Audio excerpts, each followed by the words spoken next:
কালকের দুর্দান্ত ম্যাচে হারিয়ে একটা দুর্দান্ত জয় লাভ করেছেন গুজরাট টাইটান্স। সাই সুদর্শন ও সুমন গিলের জুটি ঝড়ে প্লে অফে গুজরাট টাইটান্স যোগ্যতা অর্জন করেছেন আরসিবি ও পাঞ্জাবও।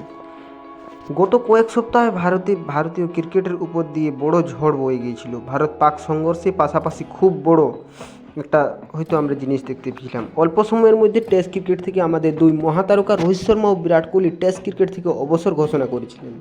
বিতর্ক বটেই, তবে পাশাপাশি মন খারাপ ছিল গোটা ভারতবাসীর। এই আবহে দ্বিতীয় পর্বে প্লে অফের দৌড়ে শুরু হয়েছিল আইপিএল ইয়ানি ইন্ডিয়ান প্রিমিয়ার লিগ। গুজরাট টাইটান্সের সঙ্গে তুমুল ব্যাটিং যুদ্ধের ম্যাচে রানে ফিরেছিলেন লোকেশ রাহুল। 60 বলে তিনি 100 রান করে তিনি প্রমাণ করেছিলেন কে রাহুল একটা দুর্দান্ত ফর্মে আছেন। তারপরেও ম্যাচ জিততে পারলেন না। সাই সুদর্শন 108 রান ও সুমন গিল 93 রানের ব্যাটিং দাপটে হেরে গেল দিল্লি ক্যাপিটালস। গুজরাট টাইটান্স একটি উইকেটও ফেরাতে পারল না। দিল্লি ক্যাপিটালসের সেরা বোলার ইনিংসে 6 বলে বাকি থাকতে 10 উইকেট জয় ছিনিয়ে নিল গুজরাট টাইটান্স। যদিও দিল্লি ক্যাপিটালসের অরুণ জেটলি স্টেডিয়ামে ম্যাচের প্রথম পর্বে সাক্ষী হয়েছিলেন KL রাহুল দুর্দান্ত ব্যাটিংয়ে।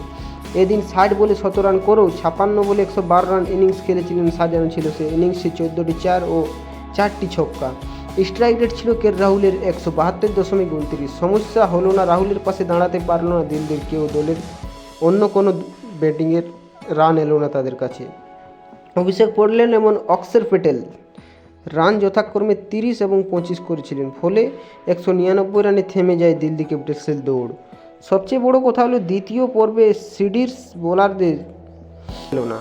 গুজরাট টাইটান্সের ওপেনার সুমন গিল ও সাই সুদর্শন প্রথম থেকেই দাপটে খেললেন। প্রথম ইনিংসে রাহুল যেখানে শেষ করেছিল সেখানে থেকে শুরু করে ওরা দাঁড়িয়েছিল।